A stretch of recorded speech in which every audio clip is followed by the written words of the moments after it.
On this episode of the podcast, we take a look at the movie Can You Ever Forgive Me? Directed by Marielle Heller, written by Nicole Holofcener and Jeff Whitty, starring Melissa McCarthy and Richard E. Grant.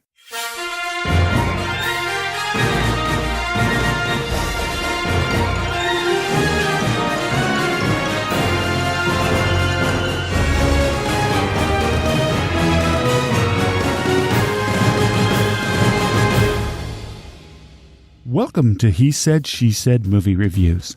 This is the podcast where a happily married couple with similar but different movie tastes take a quick look at the movies, helping you make the right decision before your next movie. I'm your host, Tim. And I'm April. Do we need to forgive Melissa McCarthy for Can You Ever Forgive Me? We'll tell you all about it right after these two trailers. First trailer was At Eternity's Gate, a look at the life of painter Vincent van Gogh during the time he lived in France. It's with William Dafoe, Robert Friend, and Oscar Isaac. Yeah, I'm a big William Dafoe fan, so I'm really interested in seeing this one. So, okay. The second one is The Favorite, and this takes place in early 18th century England. A frail queen, Anne, occupies the throne, and her close friend, Lady Sarah, governs the country in her stead. When a new servant, Abigail, arrives, her charm endears her to Sarah. This stars Olivia Colman from Church Beach on the BBC, Emma Stone, and Rachel Weisz. This looks really good and has some comedic factor to it, too. I'm looking forward to this movie. Yeah, I am as well. It's also getting a lot of early press. So the movie we're reviewing this week is Can You Ever Forgive Me? The storyline centers around when Lee Israel falls out of step with current taste. She turns her art form into deception. An adaptation of the memoir, Can You Ever Forgive Me? The true story of best-selling celebrity biographer Lee Israel. This movie is directed by Marielle Heller, who directed The Diary of a Teenage Girl and a couple of TV series, Casual and Transparent. And it's written by Nicole Holofcener, who wrote Friends with Money, Enough Said, and Lovely and Amazing, and Jeff Whitty. And that's his first writing credit, correct? Writing credit, yes it is. Okay.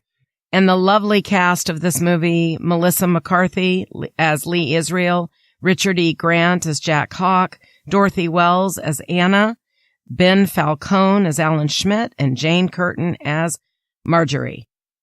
This movie has a running time of 106 minutes. It falls in April's time frame for a good movie, right? Perfect. So what do you want to say about this one, April? I want to say that I love movies that tell a story. This movie told a story, pulled me in, and I was transfixed the entire time that I was watching the movie. It is some people would call it a slow movie. Some people would call it a quieter movie, but I think it's definitely worth seeing, and I'm excited to talk about it today. Yes, you are. It had a tone. It was a very dark movie, very dark tone. The theme was about how people spiral downward and their redemption at the end. And the one thing Tim does not care for in a movie, people doing dumb things, and it gets a little dumber and they keep going and there's bad circumstances. Although that was part of this movie, I do think the movie redeemed itself. I mean, it had a good beginning, it had a good middle, and it had an even better ending. I hear you. I agree with you what you're saying about it did have, but to me, the pace was a little slow. I thought it started slow. I thought it ended slow. But once again, that's not a bad thing necessarily when it's not an action movie, right? Right. I mean, this is a story, Tim. It was about a writer. Yeah. It had fantastic acting. I thought Melissa McCarthy, if you've been listening to the podcast for a while, you know, when we first reviewed the trailer on this, that I was really looking forward to this movie because I wanted to see Melissa McCarthy in a serious role. Right. And she definitely more than pulled it off. Oh, yeah. She hit it out of the park. She showed her range in this movie. Yeah, and so did, I really enjoyed Richard E. Grant as Jack Hawk. He did a phenomenal job. Yes, he and her chemistry in this movie, their friendship Just that alone is worth seeing. It was hilarious. The dialogue is funny and witty. Oh yeah, the dialogue between the two of them, especially they went back and forth. It was really good. I thoroughly enjoyed that. I want to do a shout out to Dolly Wells, who played Anna. She was one of my favorite ladies in the Bridget Jones Diaries. I thought her character was it was well done. Yeah, I thought all the side actors, the supporting cast in this movie, they were phenomenal too. I'm using that word a lot on this podcast, apparently. So. Yeah, I mean, this movie wasn't filmed in a lot of places, which I actually enjoyed. I think that's why there was so much focus on the dialogue. I will say that I'm a very positive person. This character was not. That's a little hard for me sometimes. I'm always the glass is half full kind of lady. And I believe attitude's the most important thing you own. So when someone's negative, I don't enjoy that, but I really enjoyed this movie watching someone, their reflections on themselves, taking responsibility for their life and their actions that maybe weren't right and turning it around to make it right. That always is a good thing. You know, it's funny because you don't know April, but one of the things she loves the most and laughs the hardest at is pranks. Yes. April loves pranks. Yes. And Lee Israel's character did several pranks on people in this movie, both as a prank and as just the way her behavior was to life and how she treated people. April was laughing several times in this movie. It's not a comedy. Don't expect a comedy when you go see this movie. Right. But she has a sassy mouth too. She knows who she is, knows who she's not.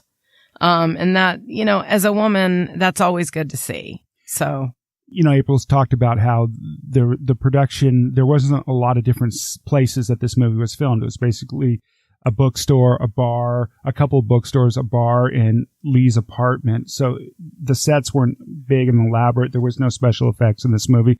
Zero explosions. The cinematography was really good. It was dark and dreary, but I think it fit the stage of life that Lee Israel was in. It added to the ambiance of the movie. Agreed. So, all right, April. So what do you think? How are you going to score this one? I'm going to score this at, I think, a 3.5, just because I felt like they boxed it up. They did it. It's maybe not a movie for everyone, but I think it was well done, Tim. Yeah, for me, okay, it's two different ways for me to grade this movie and look at this movie. Artistically, it was a well-made movie. I can't complain about it. It was well directed. The pace was decent. The cinematography was great. Mm-hmm. The acting was phenomenal. And I can't complain about it. It was really done well, art-wise. But as April already mentioned earlier, I don't like movies. It's my pet peeve. I can't stand movies that spiral downward. And that was the whole theme in this movie. It didn't go dark. It didn't go really bad to the point where I was going, not spoil anything. No, I'm not. But I'm just saying, it didn't go to the point where I felt like you grade it? She was stupid or anything like that. But it was on that gray line for me. So at the most, I can give this movie a 3. Okay. Well, I'm glad you did. I'm sure everybody enjoyed hearing that lead up. Well, thank you. I worked hard on that. So that is where we ended. Okay, 3.5 and 3. That's it. And we want to say we appreciate y'all. We wish you a happy holiday season. Thank you for all your support, and we will see you at the movies. And as always, please go out to hesaidshessaidmovies.com/subscribe and subscribe to the podcast. It's absolutely free to do. Thanks a lot for listening, and we'll see you at the movies. See you at the movies.